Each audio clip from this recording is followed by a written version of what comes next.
Bonjour toutes et tous. Nous voici réunis pour un petit temps de partage dans la divine volonté et continuons notre cheminement dans la semaine sainte. Donc aujourd'hui, nous sommes le lundi saint. Évangile de Jésus-Christ selon saint Jean, chapitre 12, versets 1 à 11. 6 jours avant la Pâque, Jésus vint à Béthanie, où habitait Lazare, qu'il avait réveillé d'entre les morts. On donna un repas en l'honneur de Jésus. Marthe faisait le service. Lazare était parmi les convives avec Jésus.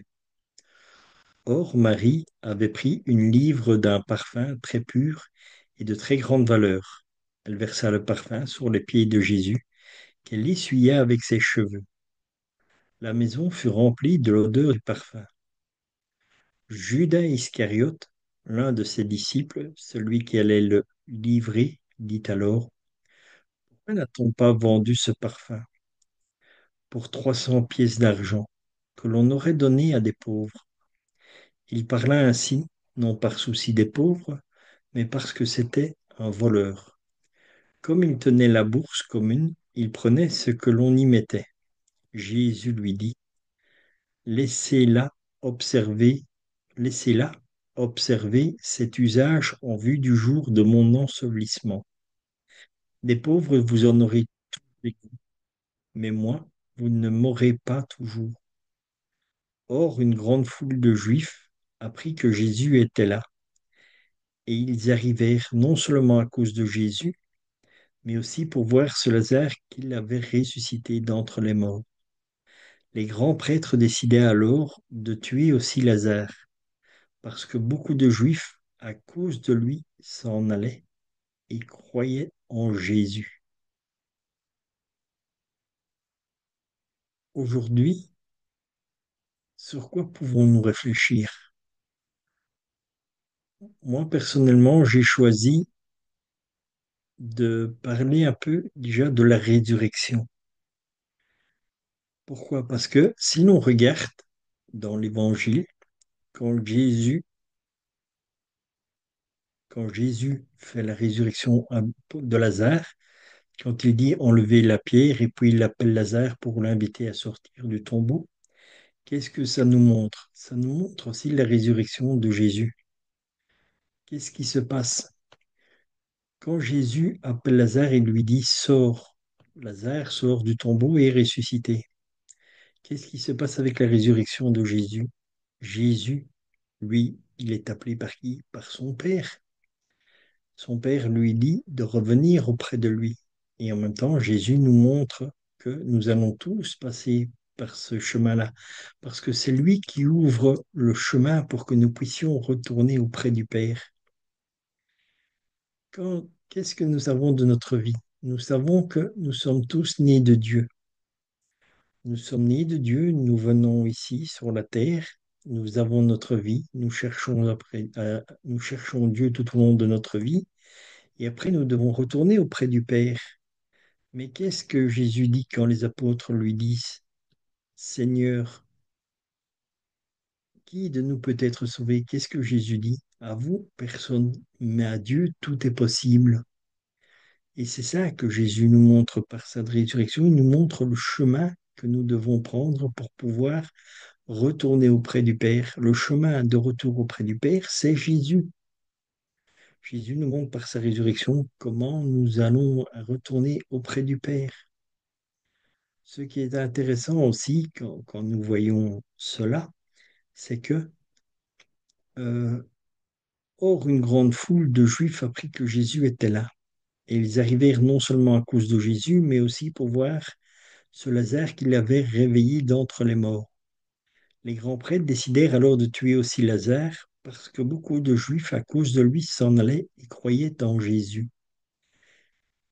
Comme ils ont vu Lazare ressuscité, qu'est-ce qui se passe? Beaucoup de gens se convertissent parce que Jésus touche leur cœur. Et c'est ça la grande force aussi qu'il y a en Jésus, c'est que quand Jésus vient, il nous apprend à vivre la loi, mais vivre la loi dans notre cœur. c'est-à-dire avec amour. Et tout est fait avec amour et dans la paix. Et c'est ça, on peut dire que quand ils voyaient Lazare, beaucoup ont eu une conversion, beaucoup ont eu le cœur touché par cet amour qu'ils voyaient en se disant, mais comment c'est possible qu'un homme ressuscite quelqu'un? Ils ne comprenaient pas. Donc, ils ont compris que c'était Dieu, que c'était Jésus qui faisait cela. Et c'est là que je dis, c'est là où on voit que c'est Dieu qui touche le cœur et personne d'autre. C'est pas un être humain qui va toucher le cœur.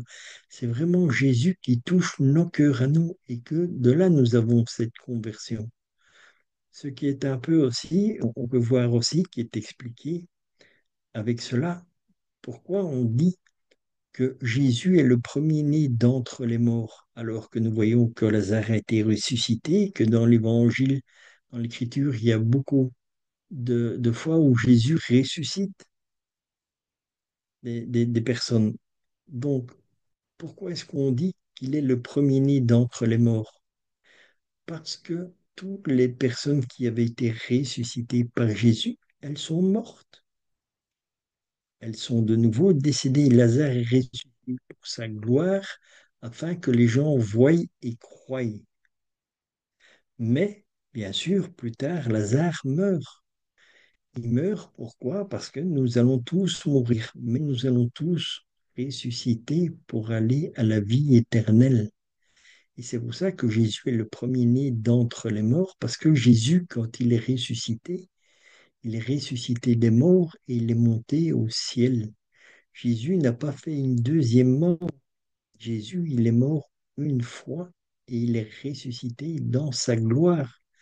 Et nous pouvons le voir aussi ici dans la lettre de Saint Paul aux Colossiens, au chapitre 1, versets 15 à 18. Il est l'image du Dieu invisible, le premier-né de toute la création. Pourtant, si nous faisons attention, le premier-né dans la création, qui est-ce que Dieu crée en premier lieu? C'est Adam. Mais non, au départ, c'est Jésus le premier-né de toute la création, car en lui ont été créées toutes les choses qui sont dans les cieux et sur la terre, les visibles et les invisibles, les trônes, les dignités, les dominations, autorités. Tout a été créé par lui et pour lui. Il est avant toute chose et toute chose subsiste en lui. Il est la tête du corps de l'Église, il est le commencement, le premier-né d'entre les morts, afin en tout le premier. Parce que Jésus est toujours le premier en tout. Nous verrons plus tard dans la semaine sainte, quand Jésus va instaurer l'Eucharistie, la première personne à qui il donne l'Eucharistie, la communion, c'est à lui-même.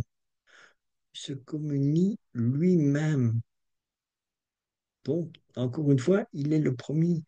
Dieu est premier en tout, parce que tout a été fait par lui et pour lui. De la même manière que nous voyons dans le prologue de Saint Jean, au commencement était le Verbe, et le Verbe était auprès de Dieu, et le Verbe était Dieu. Vous voyez? Donc, tout cela a toujours cette signification que Dieu en premier. Et c'est pour ça que nous devons mettre Dieu en première place dans notre vie. Et comment nous pouvons le faire maintenant? C'est cette grâce que Dieu nous donne de la divine volonté. Donc, le matin, offrons notre volonté au Seigneur et demandons en échange sa divine volonté, afin que toute notre journée soit vécue dans la divine volonté et que tout est vécu avec Dieu et en Dieu et pour Dieu, et que nous puissions vivre en lui et que lui vive en nous. Et c'est lui-même qui fera tout en nous. De la même manière que quand Jésus va au baptême auprès de Jean-Baptiste, Jean-Baptiste, qu'est-ce qu'il disait? Je ne suis pas digne de défaire ses sandales, car celui qui vient après moi était avant moi. Donc, encore une fois, là aussi, nous voyons que Jésus était en premier lieu. Donc voilà, essayons de méditer ce passage de l'Évangile qui nous est donné aujourd'hui. Réfléchissons sur la mort et la résurrection. Comme ça, cela nous prépare déjà vraiment pour le jour de Pâques de la résurrection. Et c'est aussi pour ça que je dis, c'est ça qui nous est donné dans cette année de carême, où c'est un carême lumineux, où le Seigneur, nous sommes dans la semaine sainte, nous allons arriver à la passion. Mais déjà, depuis le début, le Seigneur nous donne dans l'espoir de la résurrection à la vie éternelle. Donc, nous savons que nous allons aller à la crucifixion, que nous allons aller à la mort, mais n'oublions pas que le passage de la mort, c'est pour entrer dans la vie éternelle, pour être en présence de Jésus dans l'éternité. Alors, bien sûr, nous avons le livre que je vous ai proposé de méditer pendant ce temps de Semaine Sainte, donc qui sont les 24 heures de la Passion de notre Seigneur Jésus-Christ. Donc, vous pouvez vous procurer facilement, même en format PDF sur Internet, vous savez l'avoir aussi. Et bien sûr, nous avons aussi la méditation toujours de nos deux livres du ciel, le tome 12 au 14 août 1917 et le tome 16 au 10 février 1924. Je vous souhaite une sainte journée dans la divine volonté et je vous donne rendez-vous demain pour la suite de notre cheminement